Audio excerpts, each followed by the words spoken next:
তিনি কেন বাংলাদেশে ফিরতে পারছেন না? ইউনূস সরকার তাকে কেন ফিরে আসতে দিচ্ছে না?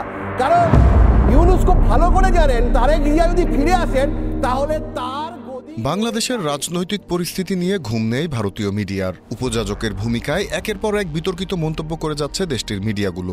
বিএনপির ভারপ্রাপ্ত চেয়ারম্যান তারেক রহমানের দেশে ফেরা নিয়েও বিরূপ মন্তব্য করতে ছাড়ছে না তারা। ভারতীয় ভুইফোর মিডিয়া রিপাবলিক বাংলা বলছে, তারেক রহমান দেশে ফিরলে গদি নড়ে যাবে মোহাম্মদ ইউনূস সরকারের। এ কারণেই নাকি তাকে দেশে ফিরতে দিচ্ছে না বর্তমান অন্তর্বর্তী সরকার। জানা যায়, মামলা সংক্রান্ত জটিলতা এবং বেগম খালেদা জিয়ার চিকিৎসার বিষয়ে লন্ডনে যাবতীয় প্রস্তুতি শেষে দেশে ফেরার কথা রয়েছে তারেক রহমানের। বিএনপির পক্ষ থেকেও একাধিকবার বলা হচ্ছে, সব প্রস্তুতি সম্পন্ন করেই সময় মতো দেশে ফিরবেন তিনি। কিন্তু সেসব কথায় কান না দিয়ে ভারতীয় মিডিয়াগুলো বাংলাদেশের রাজনৈতিক পরিস্থিতি উত্তপ্ত করতেই এসব অপপ্রচার চালিয়ে যাচ্ছে। পলাতক আওয়ামী ফ্যাসিবাদের অর্থায়নে পরিচালিত এই মিডিয়াগুলো অপপ্রচারের মাধ্যমে ফ্যাসিস্ট আওয়ামী লীগকে পুনঃপ্রতিষ্ঠার অপচেষ্টা করছে বলে মনে করে সংশ্লিষ্টরা।